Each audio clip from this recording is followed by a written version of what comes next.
Assalamualaikum warahmatullahi wabarakatuh. Selamat pagi, salam sejahtera untuk kita semua. Shalom, Om Swastiastu, Namo Buddhaya. Perkenalkan, nama saya Rizky Rahmat Maulana dengan NPM 3019210143. Dalam video ini akan menjelaskan tentang keterangan ahli. Menurut pasal 1 butir 28 KUHP, yang dimaksud dengan keterangan ahli adalah keterangan yang diberikan oleh seorang yang memiliki keahlian khusus yang diperlukan untuk membuat terang suatu perkara pidana guna kepentingan pemeriksaan. Alat bukti keterangan ahli ditempatkan dalam urutan kedua, sebagaimana yang terkandung dalam pasal 184 KUHP. Ini menunjukkan bahwa alat bukti tersebut berpengaruh penting dalam pembuktian yang dimana penyidik, penuntut, maupun hakim belum jelas atau terang memandang suatu tindakan pidana. Kualifikasi ahli adalah seorang ilmuwan, teknisi, atau orang yang memiliki pengetahuan khusus mengenai topik yang membutuhkan kesaksian ahli. Keahlian tersebut dapat diperoleh baik dari pengetahuan, keterampilan, pengalaman, pelatihan, maupun pendidikannya.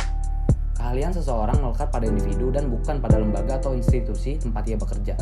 Pada dasarnya, seorang ahli dihadirkan di persidangan untuk meyakinkan hakim perihal topik yang membutuhkan keahlian itu. Topik kesaksian ahli dapat beraneka ragam, termasuk substansi hukum yang mendasari suatu perkara atau sengketa sehingga untuk menjelaskannya dibutuhkan kesaksian ahli. Nah, selanjutnya ada jenis-jenis keterangan ahli. Di sini ada dua. Yang pertama, keterangan ahli mengenai suatu permasalahan yang menjadi topik perkara di persidangan atas dasar suatu pengetahuan atau pengalaman ahli yang dinyatakan di persidangan tanpa memerlukan suatu tindakan sebelumnya.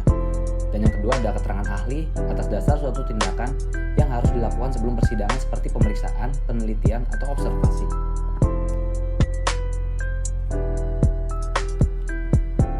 Objektivitas keterangan ahli.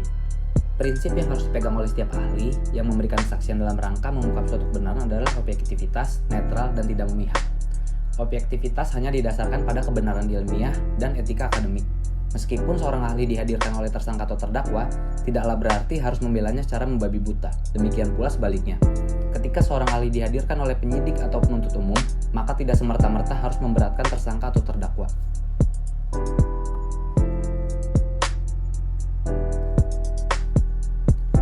KUHP belum mengatur secara cukup memadai mengenai keterangan ahli sebagai alat bukti. Pengaturan keterangan ahli dalam KUHP masih terlalu singkat dan terbatas cakupannya.